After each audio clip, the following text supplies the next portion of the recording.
دیده است. خیلی حسین زحمت ما را کشیده است.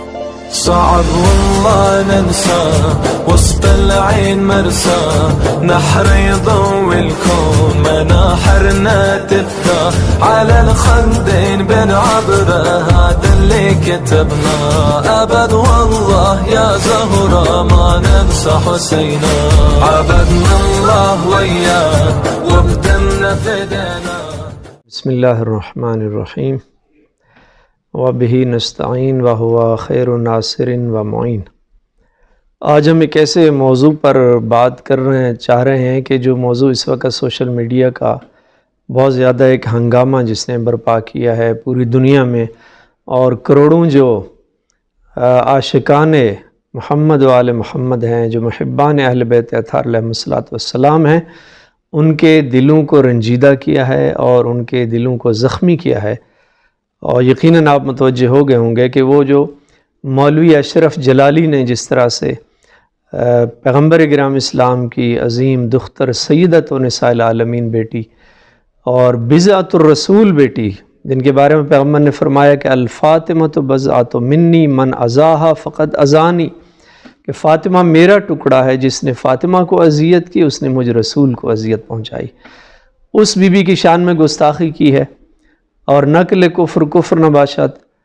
اس مولوی نے یہ کہا ہے، استغفر اللہ نعوذ باللہ، اس مولوی نے یہ کہا ہے کہ حضرت فاطمہ خطا پر تھیں جب وہ اپنا حق مانگنے گئی تھیں۔ میں آج کسی مسئلہ کی ترجمانی نہیں کر رہا، آج کی اس گفتگو میں میں حقیقت میں حسینیت اور یزیدیت کا مقدمہ لے کر آیا ہوں، ایک حسینیوں کی نمائندگی کرنے کے لیے وقت کے ان یزیدیوں کو بے نقاب کرنا چاہ رہا ہوں کہ یہ اشرف جلالی جیسے مولوی، جو حقیقت میں ہم ان کو کسی مسلک اور مذہب کا ترجمان نہیں سمجھتے، چونکہ یہ اہل سنت کا عقیدہ نہیں ہے۔ میں اہل سنت کے بہت بڑے اکابرین کی کتابوں پڑھ چکا ہوں، بہت سارے مفتیان سے میرا رابطہ ہوا ہے۔ اہل سنت کے بہت سارے مفتیان اشرف جلالی کی اس بات کا جواب دے رہے ہیں اور اس کی بات کو رد کر رہے ہیں جو اس نے حضرت سیدہ کی شان میں گستاخی کی اور توہین کی ہے۔ تو حقیقت میں اشرف جلالی جیسے لوگ، یہ ایک مائنڈ سیٹ ہے، ایک ٹولہ ہے، ایک یزیدیوں کا ٹولہ ہے جن کا کوئی مسلک اور مذہب نہیں ہے۔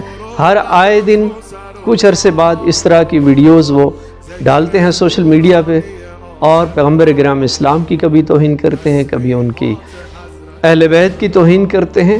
تو یہ ایک مائنڈ سیٹ ہے، لہذا ہم ان کو جو کچھ اس نے کہا ہے، اس مولوی نے، اس کو اہل سنت کا عقیدہ نہیں سمجھتے، اور ہم اس کو یزیدیوں کا ایک ترجمان سمجھتے ہوئے اسی مائنڈ سیٹ کا ایک جو ٹولہ ہے، جو اسی ذہن کا، اس کی ترجمانی اس نے کی ہے۔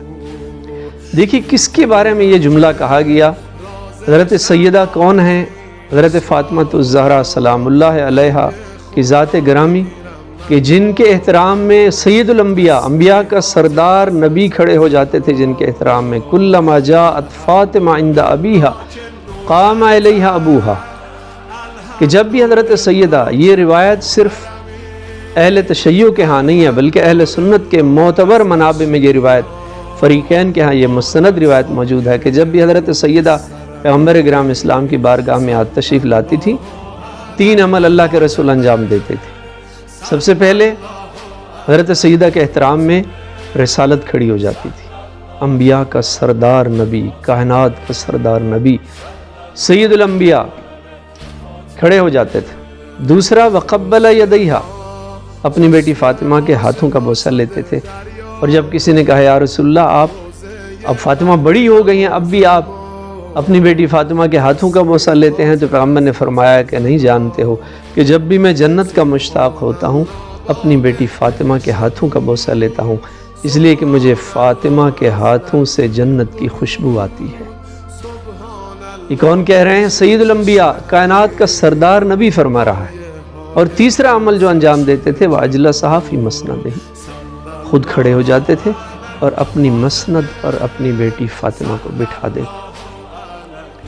کیا یہ رسول کا احترام صرف بیٹی ہونے کے لیے تھا؟ نہیں دوستو، اگر یہ رسول کا احترام بیٹی ہونے کے لیے ہوتا تو یہ عمل آج ساری امت مسلمہ کے لیے سنت بن جاتا اور ہر باپ اپنی بیٹی کا احترام کر رہا ہوتا، لیکن ایسا نہیں ہے۔ آج کوئی مسلمان باپ اپنی بیٹی کے احترام میں اس لیے کھڑا نہیں ہوتا کہ رسول اپنی بیٹی کے احترام میں کھڑے ہوئے تھے۔ بیٹی سمجھ کے احترام نہیں کیا تھا، بلکہ منصب کا تقاضا تھا۔ ایک طرف سید الانبیاء تھے، دوسری طرف سیدۃ النساء العالمین بی تھیں، انبیاء کا سردار، نبی عالمین کی سردار بی کے احترام میں کھڑے ہو رہے۔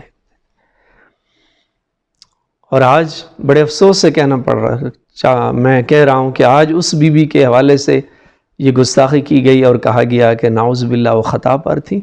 آیہ تطہیر پڑھ کے دیکھیے قرآن میں اللہ نے کیا فرمایا، انما یرید اللہ لیذھب عنکم الرجس اہل البیت ویطہرکم تطہیرا، کہ اہل بیت اللہ نے آپ کو رجس سے ایسے دور کر دیا ہے جیسے دور کرنے کا حق ہے۔ رجس چاہے وہ ظاہری نجاست ہو چاہے باطنی نجاست ہو، گناہ خطا یہ باطنی نجاست ہے، یہ رجس ہے۔ اللہ نے رجس کو اہل بیت سے دور رکھا ہے، چاہے وہ رجس کوئی سوچ ہو، کوئی نظریہ ہو، کوئی شخص ہو۔ آج مولوی اشرف جلالی تم نے بھی بتا دیا ہے کہ تم رجس ہو اور اہل بیت سے تمہارا کوئی تعلق نہیں ہے، تم اہل بیت سے دور ہو، تم ایکسپوز ہو گئے ہو، تم نے اپنے آپ کو ثابت کیا ہے کہ اہل بیت کے قریب تم جیسے لوگ نہیں آ سکتے۔ اللہ کا سچا وعدہ ہے قرآن میں کہ رجس کو اللہ نے ہمیشہ کے لیے اہل بیت سے دور رکھا ہے۔ آج تم نے ثابت کر دیا ہے کہ تم وہ نجاست اور ناپاکی ہو، اور کبھی بھی نجاست اور ناپاکی جو ہے وہ اہل بیت کے قریب نہیں آ سکتی۔ تم نے صحیح کہا، تم نے ایکسپوز کیا ہے اپنے آپ کو۔ اور عجیب ہے اس بی کے بارے میں جن اہل بیت کو اللہ کے رسول نے سفینۃ النجات کہا ہے، مثل اہل بیتی کمثل سفینۃ نوح۔ اور ہم رسول کے بارے میں جن کو نجات کا ضامن کہہ رہا ہے کہ جو اس کشتی نجات پہ سوار ہو گیا وہ نجات پا گیا، اور جس نے اس کشتی نجات کو ترک کر دیا وہ غرق ہو گیا، وہ ڈوب گیا۔ اللہ کے رسول نے جن اہل بیت کو نجات کا ضامن کہا ہے، ان کے بارے میں یہ سوچنا کہ وہ خطا پر ہیں، یہ توہین رسالت ہے، یہ گستاخی رسول ہے۔ لہذا کبھی بھی رسول ایسی ہستیوں کے بارے میں کہ نعوذ باللہ جو خطا پر ہوں ان کو نجات کی ضمانت نہیں کہہ سکتے، ان کو سفینت نجات نہیں کہہ سکتے۔ لہذا آج تم نے یہ، اور یہ صرف آپ کا مسئلہ نہیں ہے، آج یہ مسئلہ پوری بشریت اور انسانیت کو درپیش ہے، اور خاص طور پہ امت مسلمہ کو، کہ آئے دن کچھ ایسے لوگ اپنے ویڈیو کلپ ڈال دیتے ہیں سوشل میڈیا پہ جو امت مسلمہ کے درمیان منافرت پھیلاتے ہیں، جو ان کے درمیان فرقہ وارانہ کی فضا ایجاد کرتے ہیں۔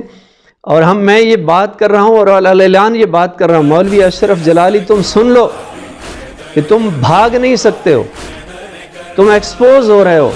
میں خود اصغر عسکری مدعی بنوں گا اور آپ کے خلاف ہم کورٹ میں جا رہے ہیں، اور آپ جیسے ان سارے اس مائنڈ سیٹ کو جو یزیدی ٹولہ ہے، تم کو ہم کسی مسلک کا ترجمہ نہیں سمجھتے، یزیدیت کی نمائندگی کی تم نے، ہم ان سارے یزیدیوں کے پیچھے جائیں گے، چھپنے نہیں دیں گے، اور یہ پوری شیعہ سنی قوم، تمام مسلمان سچے عاشقان رسول اور اہل بیت کے سچے عاشق ہمارے ساتھ کھڑے ہیں، اور یہ ہم کیس لے کے انشاءاللہ پاکستان میں کورٹ میں بھی جائیں گے، اور آپ جیسے مولویوں کو انشاءاللہ بے نقاب کرتے رہیں۔